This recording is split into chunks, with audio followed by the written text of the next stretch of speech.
Alrighty, apologies for the delays. Looks like we are just about ready for Sublevel 0 Redo with Roncli. So go ahead and switch over. Take it away, Roncli. Thank you very much. And this is Sublevel 0 Redux. We're going to be going in 5, 4, 3, 2, 1, now. Here we go. No one remembers what happened or why because we, of course, get the cutscenes. All right, Sublevel 0 Redux is very highly inspired by the original 6 Degree of Freedom game Descent. You'll see a lot of familiar concepts in here, including colored keys and doors. We'll be fighting robots. We'll be fighting reactors. Obviously, this is in a more modern setting. Basically, the story behind the game is that the universe is falling apart, and you're sent to the station to investigate, and you get trapped in the station. And because the station is so heavily under the effects of whatever's causing the universe to go up, that you're finding yourself in a very disjointed complex. So that's pretty much the story, the lore behind the reason why this is a roguelike. It's also permadeath too, so you see that health at the top, 80 out of 80, that's my health. That will go up and down very frequently throughout the game. That little plus sign on the left that has a number in it, that's the number of repair kits, which, if you remember Descent, those are like shields. You pick them up. In Descent, when you picked up shields, you would get the shields back instantly. Here, you actually get to store them up and use them whenever you want. So I'm not going to talk too much about the weaponry in this game. There is crafting and stuff like that, and we're going to be hopefully getting what's called the Arc Pulse, which is the most powerful weapon in the game, preferably by the end of the 4th level. There are 6 levels total. If we don't get it by then, we're probably just going to rush for the finish with whatever we have. So we're in the first reactor room here. And we're just trying to rush through these enemies as quickly as we can. We have a flamethrower, which is one of the components for the Arc Pulse, and that's the main weapon we're going to use. This is the first reactor. It doesn't fight back. It's probably already dead. There it goes. We're just going to see if any of these drop any weapons. We haven't even seen a weapon drop yet. Which is like, oh, there's an autocannon, but we already start with an autocannon. That's an impact rifle. It's pretty much your railgun type of weapon. There is an actual railgun that does more damage, but that's the end of the first level. And I'm going to start talking about the routing of this game. With this being a roguelike, you never know exactly what the layout's going to look like. But because the levels are designed in a way that the algorithm has to generate them a certain way, after a while you start recognizing patterns. And to start off, the what's called Sublevel 1, which is the second level of the game, it introduces the keys, and there's going to be a blue key at some point, and we're going to use that blue key to get to the reactor, which is behind that blue door. Very much like Descent. Oop, we did not die. That's fine. We've made the plasma caster. That's one of the components on the way to the Arc Pulse, so good to see that early. That means we're not going to have a terrible start. These little snipers can be annoying. They're smaller enemies, makes them harder to hit. They don't move very fast. There's other enemies that are pretty quick that will be more annoying than that. We've found our blue key. There it is. These big guys here, they're called missile defenders. They're one of the more dangerous enemies in the game because they have such a huge damage spike. If you hit their missiles, I think it's 20 damage on normal. I picked up another weapon. I'm going to talk about this weapon because this was an exploit that was just found this week by Mr. Wax, a guy who just started playing this game. You can see I have a laser that's currently continuously firing, but I don't have it selected. I'm actually using the plasma caster. So in effect, I've tricked the game into letting me use 2 weapons instead of 1. Very useful. So you say this game is procedurally generated, and that you kind of start to recognize patterns. About how many different types of patterns are there, and have you ever seen like the exact same stage twice? I have never seen the exact same stage twice. The patterns that I refer to are more along the lines of the locations of things, such as the keys and the doors I didn't get a chance to talk about this one because this one jumped right into the lava caves. I mean, I don't think we even saw any part of the industrial zone. But I'll point out those visual cues as we get to them. This is one of the newer rooms, so they released the DLC, and I'm still getting used to some of the newer rooms that they added. So the older rooms I recognize pretty quickly and can get through them pretty quick, but the newer ones are a little. Some of them I'm still not used to. All right, this is the second reactor here. Making a lot of noise on the keyboard here. You see this one's actually defending itself by shooting lasers, but it's pretty weak overall. It goes down really quick. And that's it for that level. Well, that guy there is a good source of nanites. Nanites serve two purposes in this game. One is for crafting mats. You have to use a certain number of crafting materials to make your things, such as your upgraded weapons, hulls, engines, so on and so forth. The other thing it did, and you saw that I selected a card at the end. Those are called nano cards. You can consider them like perks or just minor upgrades that can help you with the run. There's a couple really killer ones, but they're completely random as to whether you get them or not. The one that I happened to get there, I believe it was Gunner, is one of the better ones that allows me to have a higher amount of primary ammunition for things like the... Oh, I already have an HVRL, I do. Okay, good.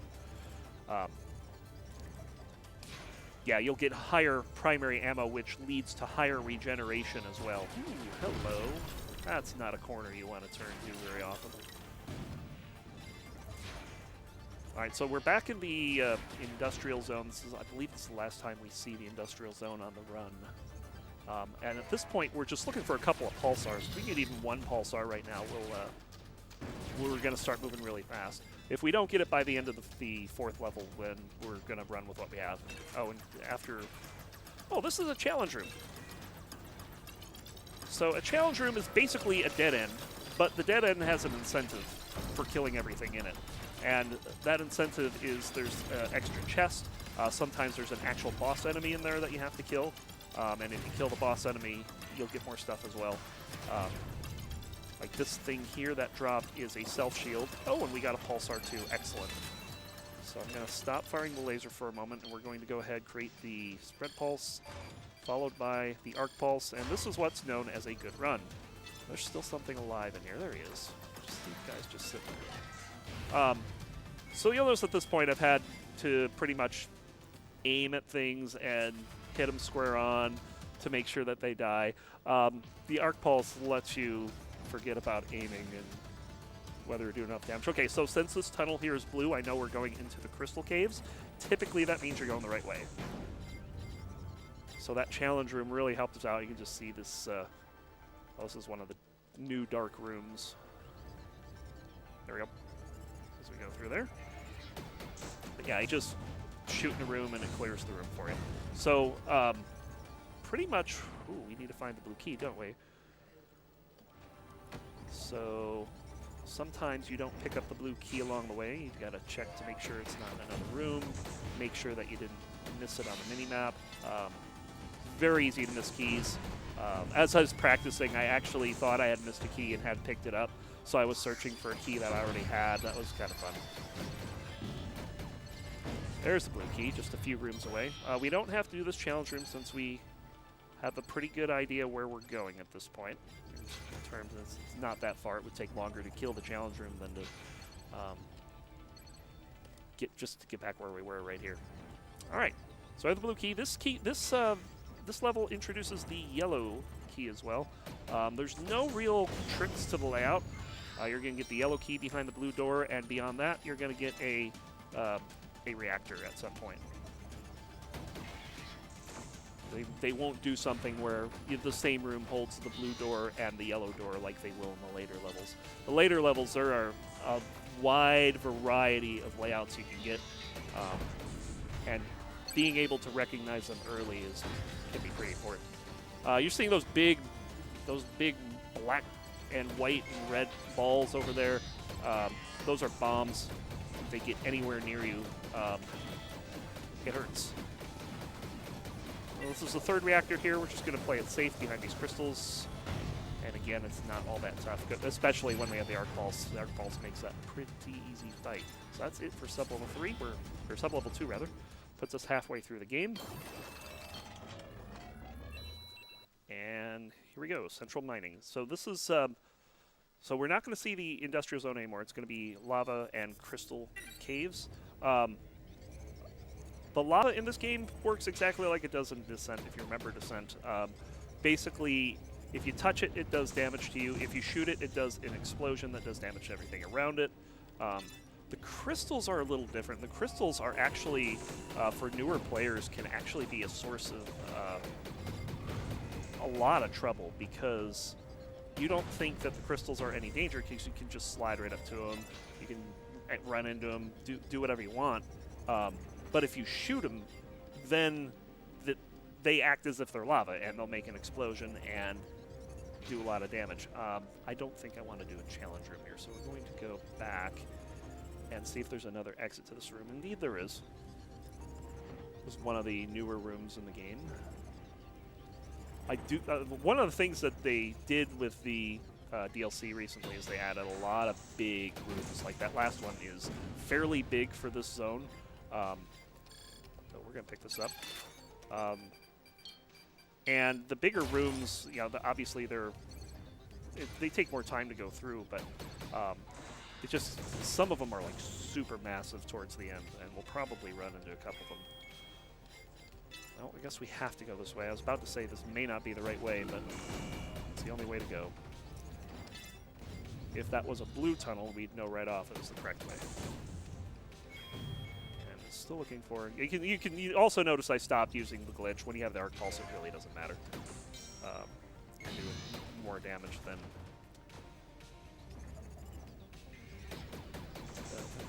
More damage than you usually need. Another big room here. Another thing about this game is that when you check the map or you check your inventory, you are not paused. It is still live action, so you have to be quick about what you do. And checking the, doing things like checking your inventory, and you know, you'll do that for crafting, and then is this the right way? Yes. And then for the map, since it's procedurally generated, you just want to verify that you're going the right way. Got the yellow key pretty quick here. This is going to be a fast sub-level, actually. And because my ammunition's kind of bad right now, it's under 50, that's not a good place. I'm actually going to try to finish this level without shooting until I get to the reactor. Which is kind of like the incentive, but the incentive you actually don't shoot at the reactor either. We'll do that after this run. There's the yellow door. This game has an afterburner. Oh, we have to be careful in this room. We need to deal with this room very fast. Okay, I think we're fine. I'm going to take some damage on this level, which is fine. You can see the reactor goes down really fast. And there we go. Oof. That particular sub-level reactor can end runs. It's pretty nasty with all the lava in there, and the reactor defends itself by firing continuous lasers. It's pretty bad if you're not prepared for it. All right, so sub-level 5, it's going, or 4 rather, is going to introduce the next zone, which is the military zone. Feel like going this way might be right, but I'm not sure. We'll find out. And this also introduces the red key, so there's now 3 keys. And it also introduces layouts that are no longer linear. I have seen linear layouts in sublevels 4 and 5. They are exceedingly rare, like I'd say on the order of 1 out of 100. You'll get it. And I just realized how awful my regeneration rate is. It's only letting me regenerate up to 45. So might have to find something to do something about that. We certainly in the military zone can't get around by not firing all the time. There's just going to be some routes we need to take. Looks like we went the wrong way, but since we went quite a ways, I'm actually going to go ahead and do this challenge route. Main reason I'm going to be doing it is because when you finish a challenge room, in addition to getting all the goodies, it opens up a portal that lets you go back to. It basically puts you back on the correct path. Oh, we got a shielding guy here. Nice little bug with the shielding guys. You can kill him by walking up to him. I saw one other thing in here. I think it must be dead because I already have. Oh, that's good. Already have this thing here. So the nice thing about that room, what was so good about it was it dropped a plasma buff. I now do 10% more damage with this arc pulse. So the most powerful weapon in the game just got even more powerful. Always a good sign.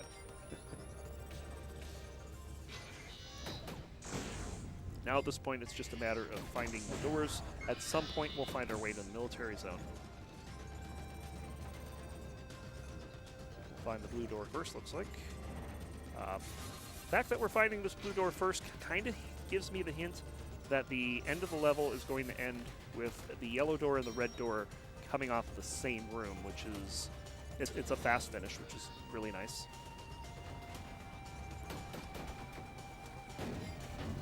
And this late in the game, since I'm no longer really farming for anything, it's just a matter of only firing when I need to get things out of the way. This is odd. I figured that room would have the two doors I was looking for. Keep going. Oh, yeah, I gotta hit the blue door first. That's right. So it is probably this room. There's no door up that way. There's a red X there. Oh. This is interesting. The game is afoot. Let me see if there's anything dangerous in here, and then we need to check the map real quick to find out what kind of layout we're looking at here, because this is not standard. It doesn't look like it's anywhere. I mean, this might actually be linear, which, like I said, would be exceedingly rare. We're going to give it a try. If the worst thing that can happen is that we find a challenge room and the challenge room puts us back on track.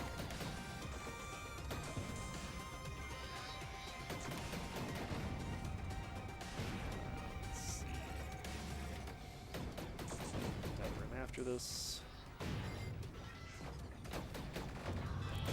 Those little spinning guys got added to the game not terribly long ago. Oh, this is a challenge room, so this will put us back to where we need to be.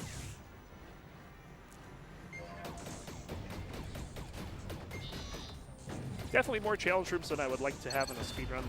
The optimal number is obviously 0, but sometimes you need it to get back to where you're going fast. I saw something down here, and it is gone.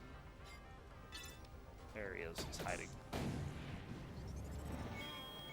Make sure there's nothing good in there, and then we'll move on. As soon as I find the... There it is. Okay.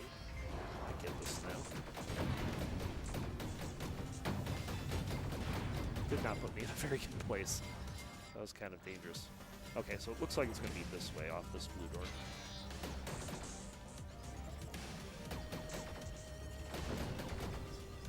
Again, at this point, only going to kill what we need to. There's the red door. Excellent. All right, so this is where the reactor fights get interesting. This particular reactor fight, the room is full of mines, and it starts off with a whole bunch of laser turrets. And when you damage the reactor, you get these things called swarmers coming after you.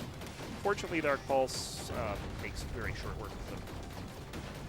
The Arc Pulse is basically like fusion and descent, except it has these electrical sparks that come off them. Make short work of anything near him that has low health.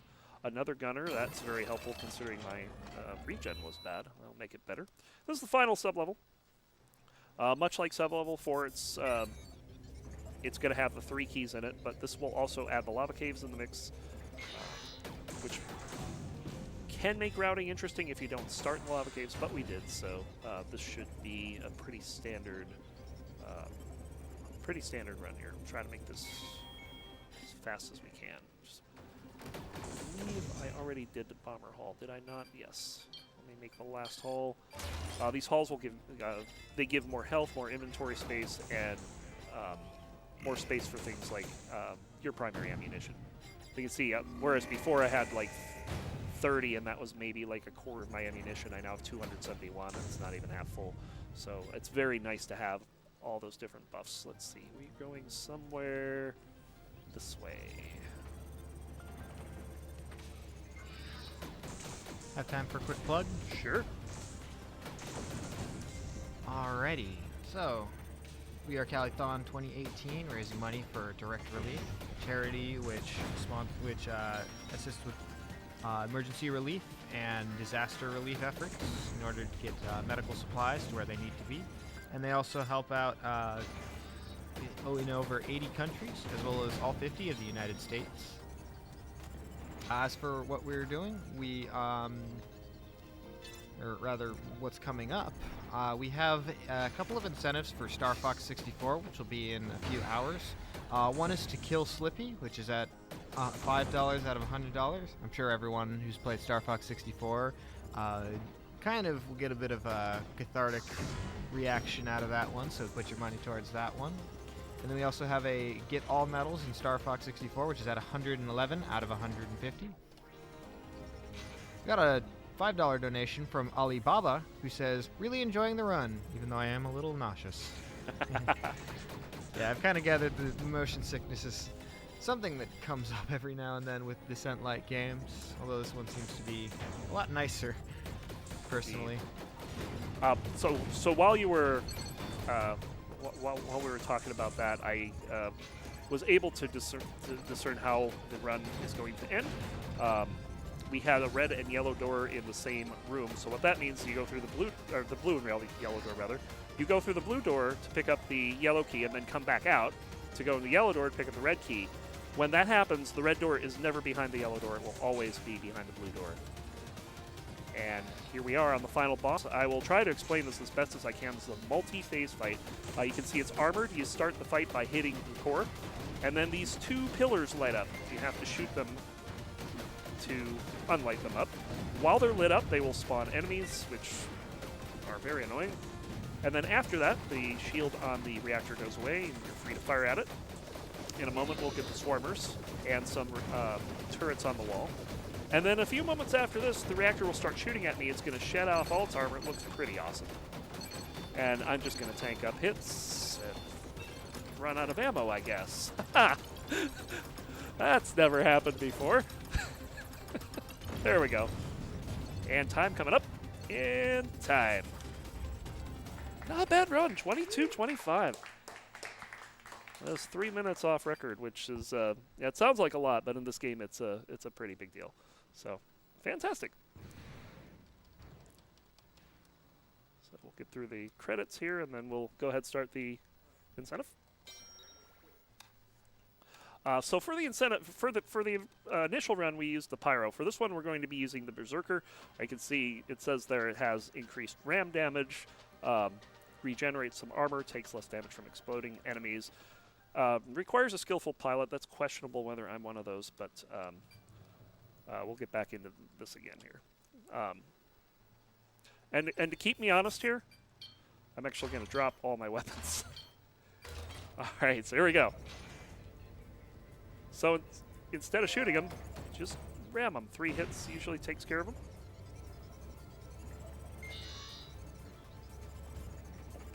In this case, you can just ignore a lot of them since you don't need any drops. You just ram anything that gets in your way. It's fine.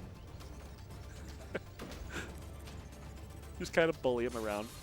I've actually, we don't want to go that. We don't want to do a challenge room on ramming. That'd be silly. I've actually tried to do runs where you have where you do nothing but ramming enemies, and the run ends very quickly on sublevel 1 because of the reactor. But sublevel 0 is easy enough. That's a problem. Looks like you're really using your head out there. Yep. Just bonk right into them. Sorry, I couldn't resist. All right, so this is reactor room here. This is where we're actually going to start taking out enemies here. This guy's annoying because if he's facing you and he just fires at you, that's it. I had a very nice RNG there, actually. Now this should be the last guy. So the reactor, also susceptible to ram damage. Oh, we got one more guy here who wants to get a last word in. The reactor has 1,001 health. I'm doing 30 damage, so I have to hit it about 34 times. But fortunately, you get multi-hits like that, which is that's new too. That wasn't the case before original game. But yeah, that's it. That is a weaponless first level. That's it. Sublevel 0.